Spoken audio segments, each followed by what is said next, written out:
حلقة جديدة من نبض العاصمة. النهاردة فقرتنا مختلفة ومتنوعة، هنتكلم فيها عن ظاهرة جديد في مجتمعنا المصري، وهو ظاهرة التحرش. كان من واجبنا نفتح الملف. النهاردة هيكون معانا ضيوفنا داخل الاستوديو، هنتكلم معاهم أسئلة كتير بحيث في الآخر كلنا نستفيد من حلقة النهاردة. في البداية تعالوا نرحب بضيفنا داخل الاستوديو الشيخ عبد الرحمن البقري، إمام وخطيب بالأوقاف. نور الدنيا يا شيخ، ازي حضرتك؟ اخبار معاك ايه؟ تمام؟ الحمد لله. الحمد لله. دكتور ايمان الشيخ، اخصائيه نفسيه وتاهيل ادمان. ازيك يا دكتور، عامله ايه؟ الحمد لله. منور الدنيا كلها يا دكتور. منور حضرتك. ربنا يخليك. في البدايه الاول هنتكلم الشيخ عبد الرحمن. الشيخ عبد الرحمن، احنا دلوقتي قدام ظاهره في مجتمعنا المصري.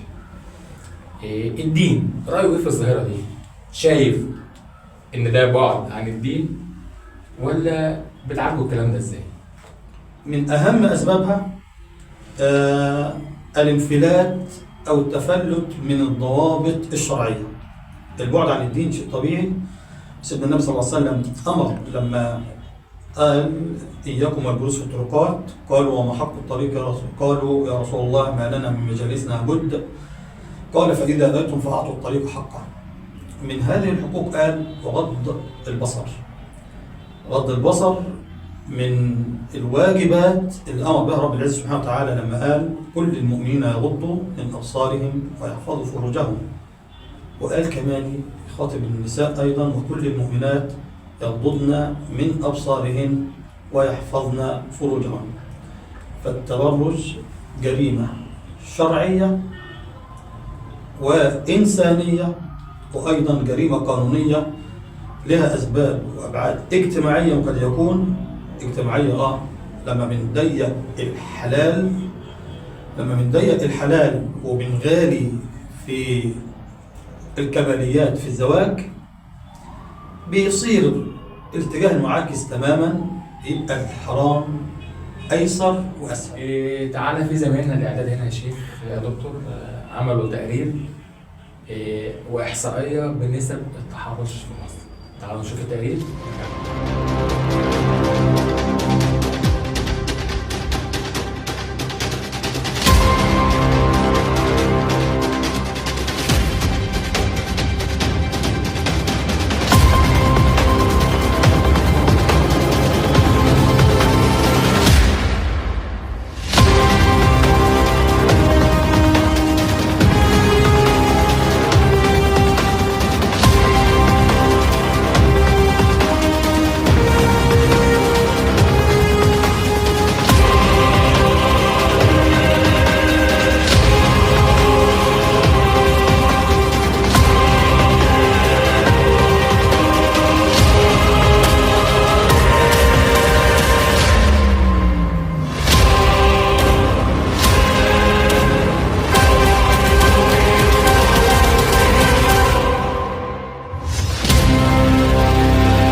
دكتورة إيمان في التقرير. دكتور انت شايفه التقرير بيقول لك عمر مختلفة ايه؟ هو المتحرش ما بيفرقش فعلا حقيقي، ما عندوش تفرقة في السن خالص ما بين طفل أو كبير، سيدة، رجل، طفل صغير. واحنا ظاهر عندنا حديثا بقى في أطفال وأولاد ذكور ميل بيتعرضوا للتحرش من رجال، فده حاجة جديدة على مجتمعنا، خاصة في مجتمعنا في مصر. فبقى الموضوع خارج الإطار، خارج النظم الدينية والقانونية والآدمية والإنسانية.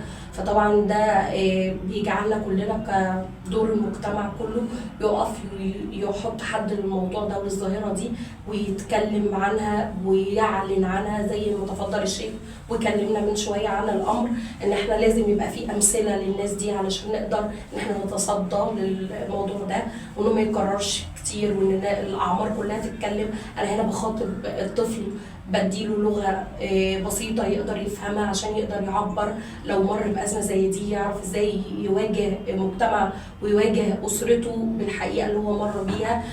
بعرف السيدة ان هي ما تخجلش، تبتدي ان هي تتكلم وتقول ان انا هقدر اخد حقي عشان تبقى مثال مشرف لباقي المجتمعات، خاصة عندنا المجتمعات الريفية.